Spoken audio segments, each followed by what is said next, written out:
ভিডিওতে আমরা পঞ্চম শ্রেণীর প্রথম পর্যায়ক্রমিক মূল্যায়নের বাংলার ৩ নম্বর স্কুলের প্রশ্ন উত্তরগুলো আলোচনা করব। ১-১ বুনো হাঁস গল্পে জোয়ানরা জখম হওয়া বুনো হাঁসটাকে তাঁবুতে নিয়ে এসেছিল বরফ পড়া শুরু হতেই। ১-২ বুনো হাঁসরা নিজেদের দেশে ফিরে যায় শীতের শেষে। ১-৩ ছেলেবেলা গল্পে দুপুর বেলাটা ছিল সন্ন্যাসীর বিবেকী হওয়ার সময় বালক সন্ন্যাসীর। ২-৪ এতুয়া মুন্ডার কাহিনী গল্পে ড্যাশ নদীর আদিবাসীর নাম দরঙ্গারা, ডুলুং নদীর আদিবাসী নাম দরঙ্গারা। ১-৫ গল্পগুলো এসেছিল শীতের ভোরে। ১-৬ ঝিমধরা এই মস্ত শহর হবে, কাঁপছিল থরথর। ১-৭ ব্যঞ্জন সন্ধি হবে স্বর বা ব্যঞ্জনবর্ণের সঙ্গে ব্যঞ্জনবর্ণের মিলন। ১-৮ বিদ্যালয় শব্দটি সন্ধি বিচ্ছেদ হলে বিদ্যাযুক্ত আলয়। ১-৯ রবীন্দ্রনাথ ঠাকুর গীতাঞ্জলি লিখেছেন, রবীন্দ্রনাথ ঠাকুর হলো বিশেষ্য পদ।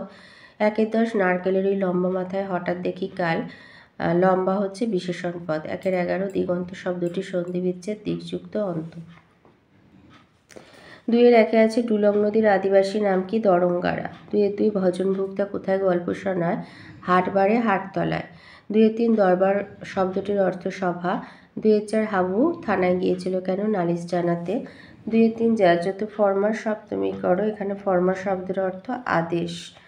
২-৬ দুঃখে আমি সারাদিন রাত ভগবানকে ডাকি, বক্তাকে হাবু। ২-৭ কি আছে মোর তলপিটায়, মোর বলতে কাকে বোঝানো হয়েছে।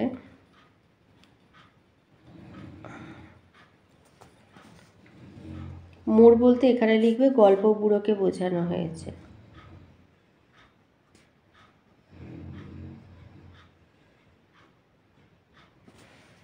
গল্প বুড়োকে বোঝানো হয়েছে। ২-৮ পাখির কাছে ফুলের কাছে কবিতায় কোন গাছের ঝোপের কাছে কাব্যের আসর বসেছিল রক্ত জবার ঝোপের কাছে।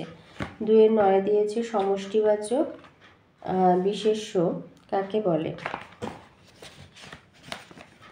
লিখবে যে বিশেষ্য পদ কোনো গোষ্ঠী বা দলকে বোঝায় তাকে বলে সমষ্টিবাচক। এটা বিশেষ্য হবে, বিশেষণ করেছে, যেমন ছাত্রদল, সেনাবাহিনী, নক্ষত্র, পুঞ্জ। ২-১০ দিয়েছে দুটি অল্পপ্রাণ ধ্বনির উদাহরণ দাও, ক আর গ। ২-১১ ভ্রমণ হলো পড়াশোনার অঙ্ক, ক্রিয়াবাচক বিশেষ্য পদটি হলো ভ্রমণ।